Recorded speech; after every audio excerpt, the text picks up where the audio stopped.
हर हर महादेव, जय सिया राम। कैसे हैं आप लोग? स्वागत करता नहीं आप सबका अपना चैनल पर नया वीडियो के साथ। और ई हमारा यूट्यूब चैलेंज के तक चैलेंज के वजह से 64वां वीडियो हटे।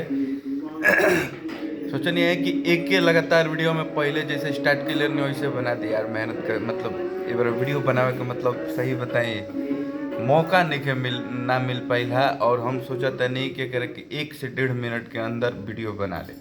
तो आज हम गईनी है बरहमपुर महादेव की हैं उजे जाके अपन मतलब गाड़ी के पूजा करवैनी है। आ पूजा करवा के हम अभी अनी है खा पी के आराम करते नहीं। आ एगो बाबा बने आस्था चैनल पर, ठीक ना, लाइव चलता उनकर प्रोग्राम सुनता नहीं, सुनत सुनत सुत जाए, ठीक ना। हाँ, अतने बस बात दिया ना भाई, बहुत नीमक बोल गए जहर ना खाई जान के अब पानी डाल के दे देवे। ठीक नु, चलो कोनो बात नहीं है। एजे देते नहीं हम अपने वाणी के बेरा बोलो हर हर महादेव, जय श्री राम।